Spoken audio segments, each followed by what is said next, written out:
look at your phone for a second. Like, really think about the apps staring back at you from your home screen right now. Yeah, the ones you basically open on autopilot every morning. Exactly. You've got, Uber or Lyft for getting around. You've got Amazon or whatever your regional equivalent is for buying things. You've got Apple Pay or Google Wallet. Now, I want you to imagine that you live in a country where every single time you tap one of those apps, every time you take a ride to work or order a meal, a fraction of your nation's wealth just leaves the border forever. It just vanishes into the cloud. Right. It just evaporates from the local economy. Today, we are looking at a master plan to stop that bleeding. Welcome to the Deep Dive. We are exploring a blueprint today. And it is this incredibly detailed, frankly audacious proposal designed to completely rebuild a developing nation's technological landscape from the ground up. It really is a massive structural shift we are analyzing today. Yeah, we are talking about taking a country that currently just consumes foreign tech and turning it into this absolute fortress of local innovation. And the source material for this is fascinating. We're looking at a formal concept note titled The National Super App Initiative, Empowering Nepali Digital Companies Toward a Self-Reliant and Global Economy. That is quite the title. It really sets the tone. This was actually presented to the government of Nepal, specifically their Ministry of Industry, Commerce, and Supplies, by this coalition of local digital entrepreneurs. We are looking at this through that detailed document, but also through a really interesting accompanying blog post by a man named Paramendra Kumar Bhagat. And, his background really adds a whole layer of gravity to this whole thing. Bhagat isn't just some casual observer sitting on the sidelines. No, not at all. Back during the 2005 and 2006 democracy and social justice movements in Nepal, out of roughly 200,000 U.S.-based Nepalis, he was actually noted as being the only full-timer working for that cause. So he has this deep, proven commitment to the structural advancement of Nepal. Which means when he publishes a document outlining how a country pivots from a digital import economy to a digital export economy, it is absolutely worth our attention. Okay, let's unpack this. Because if you want to understand the cure they are proposing here, we really have to deeply understand the disease. Right.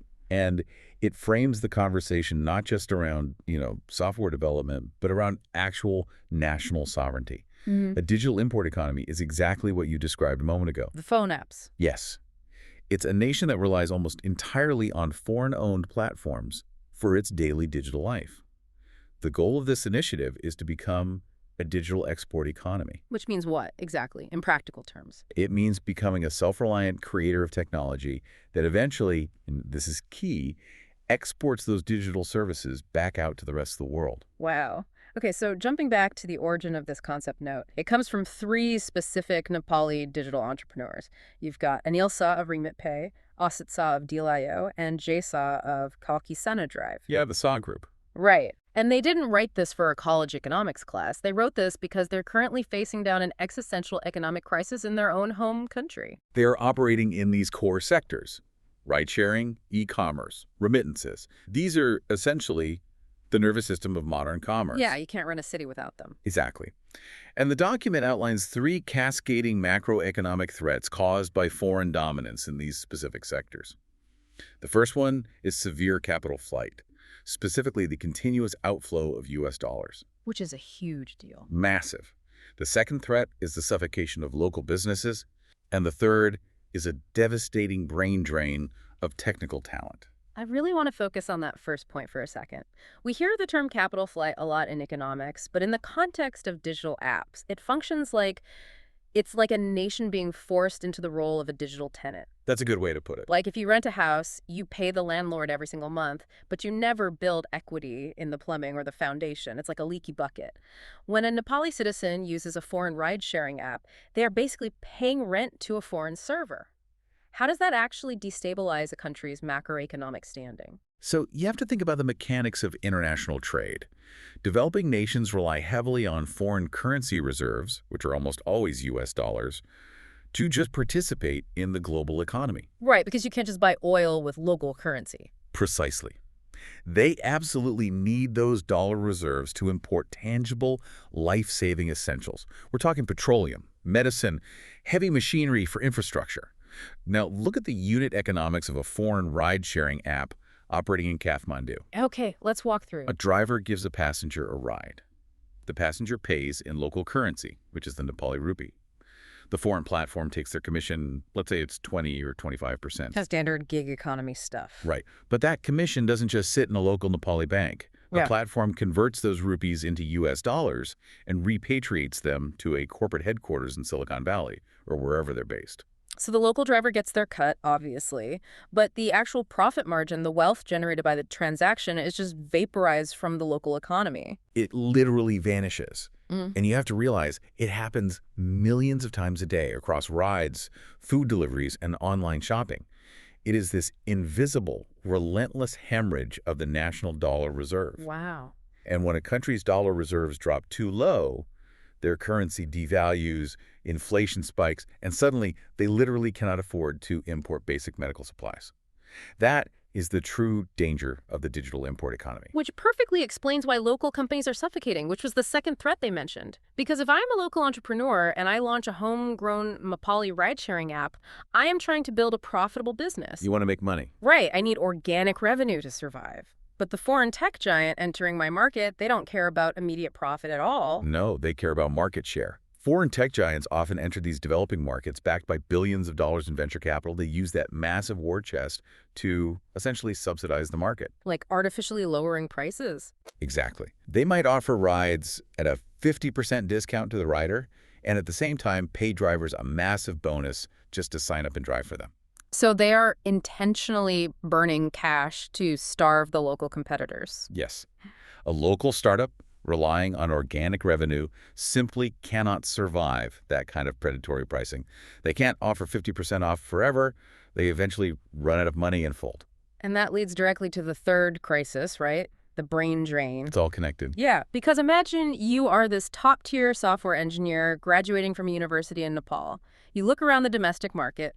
The local startups are being actively crushed by foreign venture capital, which means they obviously can't afford to pay you a competitive salary. Right, they can't match global rates. So where do you go? You take your skills somewhere else. You go to North America, you go to Europe, and this is the ironic part, you go work for the very same foreign tech monopolies that are extracting wealth from your home country. That is just brutal. It is. Because the physical infrastructure of a digital economy is servers and code. But the raw material is human intellect. When that talent leaves, the nation loses the capacity to ever build its own infrastructure. The cycle just reinforces itself forever. It is a pretty bleak picture, but once you identify the leak in the bucket, you need a plug. And the proposal from the SAW Group is fascinating because they aren't just suggesting like putting up a tiny firewall or throwing a small tax at foreign apps. They didn't just propose a plug, they proposed building a whole new reservoir. Yes, their proposed solution is to build an absolute fortress. They want to architect something they are calling the KSD Super App. Okay, so the term super app is thrown around a lot loosely in the West, I think. People say, oh, Elon Musk wants X to be a super app. But what does it actually mean in this context? In Asia, it represents a very specific, incredibly powerful business model. The text explicitly points to China's WeChat and Indonesia's Gojek as their primary inspiration. Okay, so what makes them super? A super app is a single, unified digital ecosystem. It is an umbrella application that consolidates dozens of essential services that you would normally need separate apps for. So it is kind of the digital equivalent of a mega mall where you never actually have to leave the building. Exactly. And you use the exact same currency everywhere inside it. The KSD Super App proposes merging 3 existing platforms to create this ecosystem. They break it down into this trifecta. Okay, let's hear the trifecta. First, you have the money component, which is Remit Pay. That handles digital remittances and functions as your daily digital wallet. Makes sense. Then you have the merchandise component, which is Deal.io. That covers local and national e-commerce, plus food and grocery delivery. And finally, you have the movement component, Kalki Drive. That handles the ride sharing. Okay, wait. Here's where it gets really interesting. Because you could theoretically tape a weather app, a dating app, and a calculator together and call it a super app, right? I mean, you could, but nobody would use it. Right. But they intentionally chose money, merchandise, and movement. There has to be a mechanical reason why those specific 3 verticals are the magic formula for monopolizing a user's attention.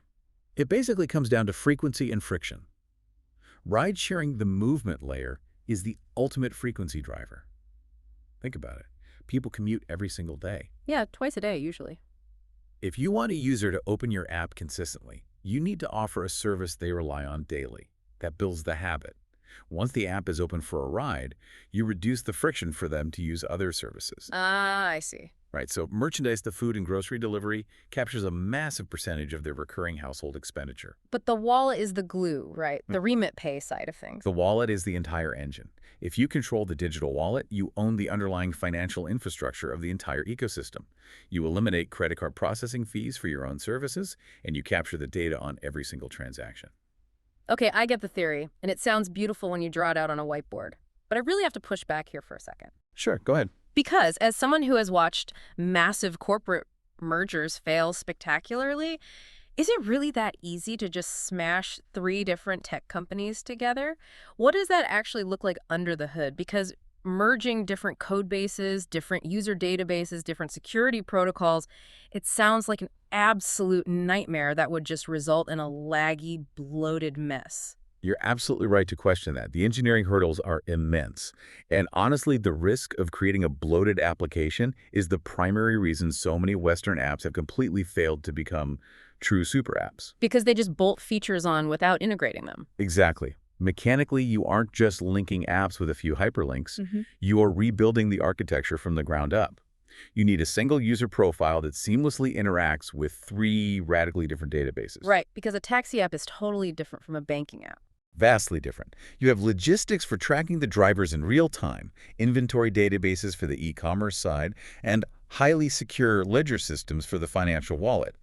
And they all have to talk to each other in real time. If I pay for a ride, it has to deduct instantly. If a user's paying for a taxi ride with funds they just received via remittance, the ledger has to update instantly. A 5-second delay in a payment gateway destroys user trust completely. And trust is literally everything when it comes to finance. Like, I might trust a local app to tell me when my pizza's arriving, whatever, if it's late, it's late.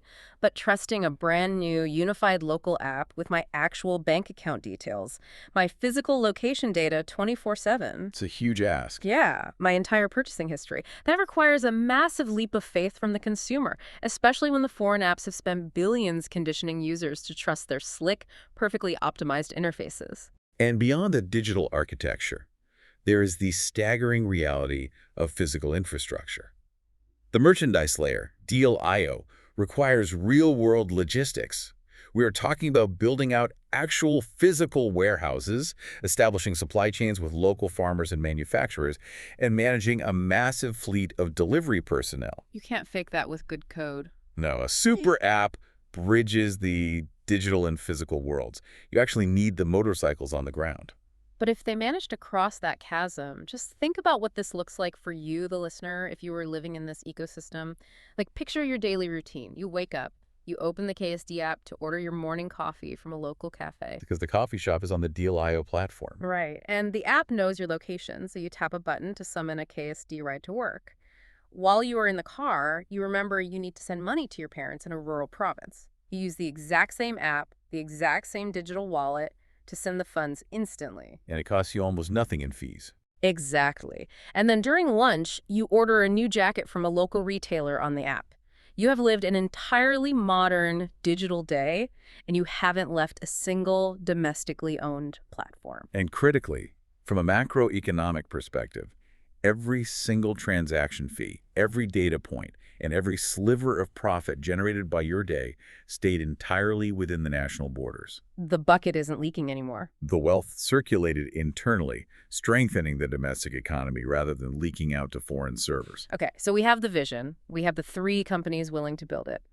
But identifying the solution is only step one. The SAW Group realizes something pretty fundamental here. You cannot fight a heavily armed global tech monopoly with just a good idea and a few local developers. Not a chance. They will just outspend you. Right. To build the required infrastructure and to survive the inevitable price war when the foreign giants try to crush you, you need an entity with infinite pockets and the power to actually rewrite the rules of the game. You need the government to step in. You need the state. So the concept note transitions into this incredibly direct proposition to the Ministry of Industry, Commerce, and Supplies. It essentially offers the state an ultimatum. Yes. The text makes it very clear. Without structural government intervention, foreign platforms will permanently colonize Nepal's digital economy. There's no middle ground presented. But if the state steps in as a sort of quasi-partner or co-founder, Nepal can secure its digital sovereignty, protect its citizens' data, and build massive domestic wealth. They lay out this big ask in 5 very specific pillars of required government support. And I want to spend some real time digging into the mechanics of these because they aren't just asking for like a grant or a pat on the back. They are asking for the government to aggressively tilt the playing field. Very aggressively. Let's start with pillar number 1, which is policy support. They want a national digital champion policy and regulations against what they call unfair competition.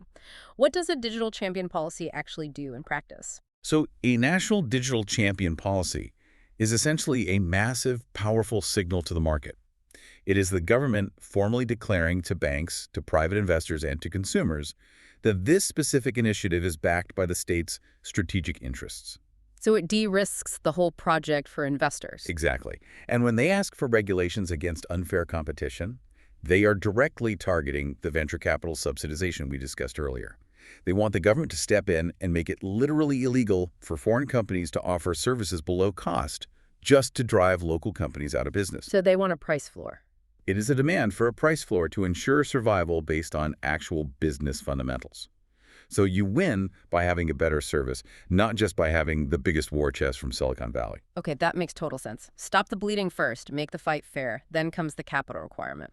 Pillar 2 is financial support, specifically asking for concessional loans and backing from government innovation funds. Because, as we said, building warehouses and hiring top-tier developers takes millions in upfront cash. Right, but it's pillar 3 where things get really aggressive, I think. Tax incentives. They're asking for a 5 to 10-year total tax exemption, along with a value-added tax or VAT exemption for digital services. This is a game changer. Walk us through the math of why a tax holiday is so lethal to competitors. Well, think about the margins in a business like ride-sharing or e-commerce. They are razor thin. Yeah. Sometimes they are negative for years.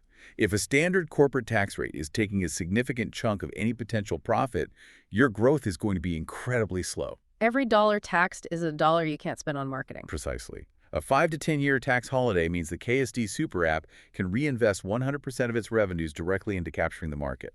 They can improve the app, expand their physical logistics, and lower prices organically without bleeding out.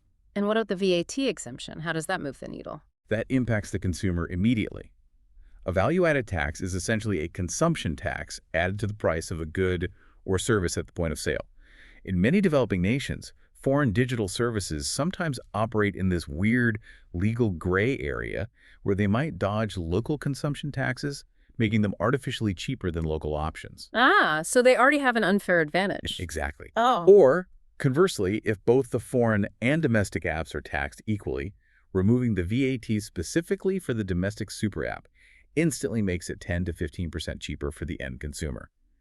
It is a state-sponsored price advantage designed to rapidly change consumer behavior. So it artificially shifts the gravity of the market overnight. People will just flock to the cheaper option. Yes. But pillar 4 is the one that completely blew my mind because it creates an absolute fortress that nobody can penetrate. They ask for infrastructure support. This includes government help establishing local data centers, cloud facilities, and here's the absolute masterstroke API integration with banks and the national ID system. The API integration is arguably the most powerful request in the entire document. It's brilliant. Let's break down what that actually means mechanically. So an API, an application programming interface, is essentially a secure digital bridge that allows two completely different computer systems to talk to each other automatically without human intervention. Right. They are asking the government to build a bridge between the KSD Super App and the government's own highly secure servers that hold everyone's national ID. Like, I compare it to giving the app a government-issued passport. That's a great analogy. Imagine the friction of signing up for a financial app today.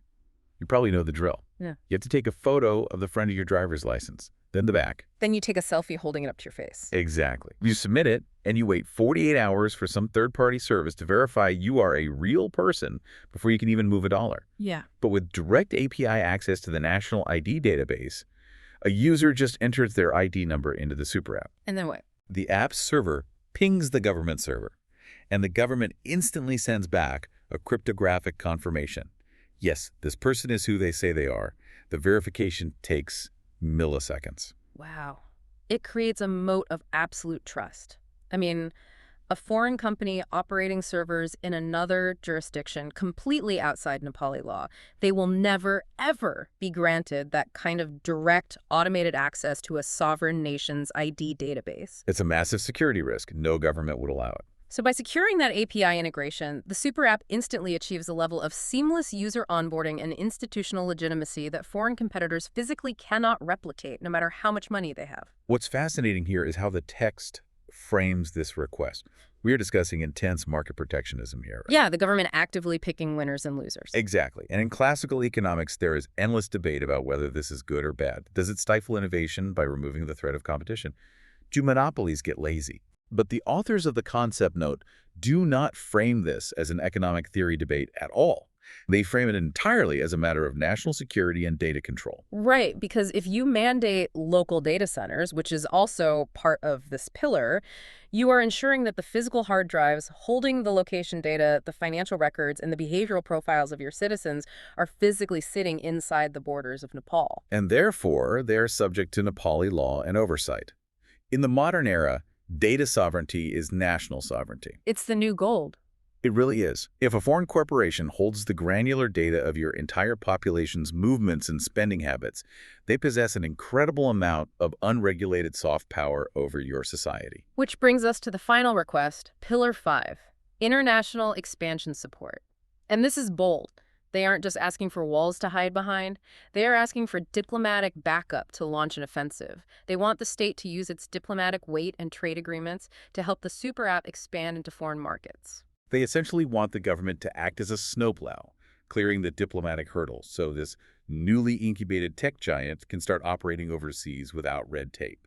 It is the final step in transitioning from a digital importer to a digital exporter. But, if you go to a government and ask for a decade of zero taxes, direct access to the national ID database, and diplomatic snowplows, they are going to demand an incredible return on investment. Of course, you have to prove it's worth the risk. You have to prove you can actually pull this off. And that is exactly what the proposal delivers in its highly structured, incredibly aggressive 5-year master plan. The urgency is palpable from the very first page of this section.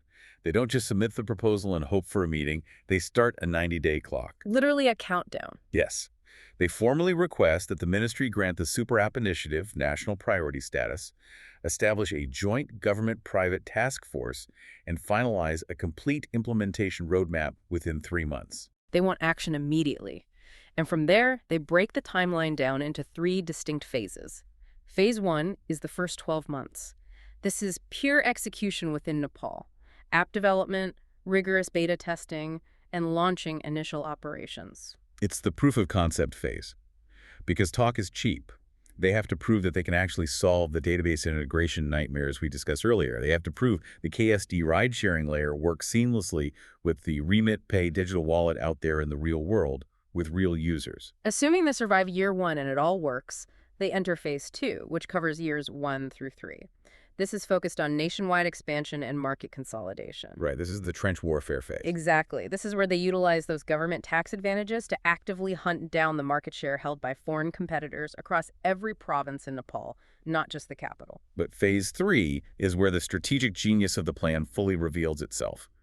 In years 3 through 5, their stated goal is to expand the KSD Super App into India, Bangladesh, and the Middle East. Okay, let's pause here. Because when I first read this timeline, I was genuinely confused. Expanding into India and Bangladesh makes complete geographical sense, right? Sure, they are massive, contiguous neighboring markets. But the Middle East, it seemed entirely random to try and launch a Nepali ride-sharing app in Dubai or Saudi Arabia. Like, why go there? It seems random until you look at the fundamental architecture of the Super App, specifically the digital wallet and remittance layer. Why does Nepal have a unique economic connection to the Middle East? Because of its workforce. Oh, right. Nepal has a massive diaspora of migrant laborers. Hundreds of thousands of Nepali citizens work in the Middle East, primarily in construction, hospitality, and large-scale infrastructure projects. And what is the primary financial behavior of a migrant worker? They send their paychecks back home to their families. Exactly. They generate billions of dollars in remittances annually. Historically, sending that money home involves relying on legacy international wire transfer services. Yeah. The SWIFT banking system, Western Union, or local exchange houses. Which are notoriously expensive. They are notorious for extracting exorbitant fees. We're talking sometimes 5 to 10% of the total transfer amount, simply for moving digital numbers across borders. So the expansion into the Middle East isn't about getting a guy in Doha to order a pizza on Deal.io. It's about capturing the Nepali worker's paycheck at the absolute source. Precisely. Imagine a Nepali worker in the UAE. Instead of taking physical cash to a wire transfer office on their day off, their employer deposits their salary directly into the KSD Super App's digital wallet right on their phone. Wow. Because the ecosystem is unified, that worker can instantly, with near zero friction and negligible fees, transfer that digital balance to their family's KSD wallet back in a rural village in Nepal. And then the family uses that same exact balance to buy groceries on Deal.io. That is staggering. They essentially bypass the entire global fee-extracting international banking infrastructure. Completely. The transaction happens entirely within the closed loop of the Nepali digital ecosystem before the money even theoretically crosses a border. The economic efficiency of that is just off the charts. And capturing that massive flow of remittance capital is exactly how they justify the astronomical economic promises they make to the government at the end of this 5-year plan. They project some truly massive numbers to get the state on board. Let's look at those numbers because they are the ultimate hook for the state. First, they promise to reduce the US dollar outflow by $500 million over 5 years. Which is achieved simply by domestic users no longer paying those 20% platform fees to foreign ride-sharing and e-commerce companies. Right, you just stop the leak. Then they promise to actively increase the US dollar inflow by $300 million. And that is driven almost entirely by that Phase 3 international expansion, capturing those remittance flows, and beginning to export their digital services and intellectual property to neighboring regions. They also promise to generate more than 100,000 direct and indirect jobs. And this is the phrase that really caught my eye, a 10x growth of the startup ecosystem. So what does this all mean? How does a single unified app magically spawn a startup ecosystem 10 times its current size? Like, what does that actually look like on the ground in Kathmandu or Pokhara? We have to understand how a super app functions as digital real estate. Once a super app reaches critical mass, let's say, millions of daily active users who all have their digital wallets connected, it stops being just an app and it actually becomes an operating system. Like iOS or Android? Exactly. In the WeChat model, they call these mini programs. Right. So if I am a young software developer in Pokhara and I have a brilliant idea for a specialized local fitness app, my biggest hurdle today is user acquisition. I have to spend thousands of dollars on social media ads just to convince people to download my app, and then I have to convince them to manually enter their credit card info, which nobody wants to do. It's an incredibly high barrier to entry. Most startups fail right there. But in a super app ecosystem, you don't build a standalone app. You build a mini program that lives entirely inside the KSD Super App. Oh, I see. The user doesn't have to download anything new, they just search for it inside KSD. They don't have to enter their payment info because the KSD wallet is already there and authenticated. It drops the friction to absolute zero. And because the KSD app provides the underlying infrastructure, the servers, the payment gateway, the massive user base context, the cost of launching a startup plummets. A local restaurant can build a digital storefront in a weekend. A boutique clothing brand can reach millions of users instantly. It's plug and play. The super app acts as an incubator, significantly lowering the risk for local entrepreneurs. That is how you generate 100,000 jobs and 10x the ecosystem. You democratize access to the digital economy. It fundamentally rewires how wealth is generated and distributed within the country, which really makes you realize that while this document is formatted like a standard, Silicon Valley venture capital pitch deck, it is actually a manifesto. It really is. It is a declaration of a new kind of national identity. And that brings us to the core philosophy driving this entire initiative, the concept of made in Nepal and true digital sovereignty. The authors are incredibly explicit about this underlying philosophy. In their concluding remarks, they state plainly, let me quote this, "This is not just a business plan. It is a campaign for economic self-reliance, a strategy to conserve foreign currency, and an opportunity to provide world-class employment to Nepali youth." They are intentionally elevating a software development project to the level of patriotic duty. Absolutely. And they are building this on very specific demographic realities. The text points out that Nepal is primed for this. They have a massive youth population that is digitally native. Smartphone penetration is growing exponentially every year. And they have that massive diaspora we talked about, which serves as this built-in, fiercely loyal early adopter base for the financial tools. If we connect this to the bigger picture, the struggle outlined in this concept note is really just a microcosm of a massive global awakening. How so? Well, for the first 2 decades of the internet, the prevailing assumption was that technology was inherently borderless. We just assumed that relying on a handful of global tech behemoths, usually based in Silicon Valley, was just the natural, efficient order of the world. But nations are suddenly waking up to the reality that relying entirely on foreign digital infrastructure is a profound, almost existential vulnerability. We saw it with the currency flight, but it goes way beyond just economics. If a platform controls the logistics of your food supply, the flow of your daily transit, and the processing of your financial transactions, they hold the levers to your society. They hold immense soft power, and they aren't elected. Right. This proposal is Nepal's attempt to actively draw its own digital borders. It is a forceful statement that in the 21st century, digital sovereignty is indistinguishable from national independence. A country cannot claim to be truly self-reliant if the foundational layer of its modern economy, its data, and its digital commerce is physically located on servers outside its jurisdiction. It's a really powerful point. And, to really grasp the sheer scale of ambition here, we have to zoom out and look at the context of where this document was actually published. We mentioned the blog by Paramendra Kumar Bhagat earlier. When you look at the other material surrounding this highly pragmatic policy proposal, it is completely mind-bending. The context is absolutely vital to understanding the energy behind this. You have this grounded, step-by-step master plan for a ride-sharing and remittance app. But sitting right next to it on his blog are essays about the adolescence of artificial intelligence. There are deep dives into biotechnology. Yeah, he covers everything. He writes about physical logistics clouds that will reshape global supply chains, space exploration, rocket travel. And he ties it all together with his deeply passionate philosophical framework he calls Kalkiism, which he describes as a blueprint for an entire global age of abundance. It reveals that the KSD Super App initiative is not some isolated, opportunistic cash grab by a few developers trying to make a quick buck. It is deeply integrated into a much broader, incredibly prolific vision for Nepal's future. It's part of a much bigger tapestry. The author isn't just dreaming of Nepal catching up to the current digital standard. He is envisioning a Nepal that actively participates in defining the absolute cutting edge of human progress. But you have to start somewhere, right? The Super App is just the launchpad.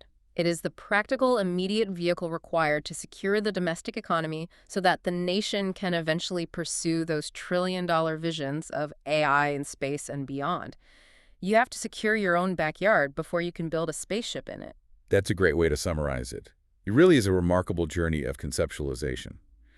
We began by dissecting the quiet crisis of the digital import economy, understanding how the seemingly harmless act of using a foreign app acts as a digital vacuum, constantly pulling wealth and talent out of a developing nation. And from there, we explored the sheer audacity of the KSD Super App solution. Just the mechanical brilliance of combining the high-frequency habit of ride-sharing with the high-value utility of a digital wallet to create this inescapable domestic ecosystem. Then we analyzed the strategic necessity of the government's involvement. We broke down exactly how tax holidays and direct API integrations act as the essential defensive walls required to protect an infant tech industry from global monopolies. And finally, we unpack them, which leaves all of us with a lot to chew on. Think about your own digital footprint. The next time you open a seamless, beautifully designed app to order a coffee or hail a ride, take a second to think about the immense economic machinery turning behind that screen. Think about the invisible borders your money and data are crossing in the blink of an eye. We want to leave you with a final, provocative thought to mull over today. If a nation's data, its daily commerce, and its citizens' movements are entirely tracked, monetized, and controlled by servers sitting thousands of miles away, is that nation truly independent? As we move further into the 21st century, maybe the most fiercely contested borders won't be drawn on maps or fought over on land. Maybe the only borders that will actually matter will be written in lines of code. Thank you for joining us on this deep dive. Keep questioning the digital world around you.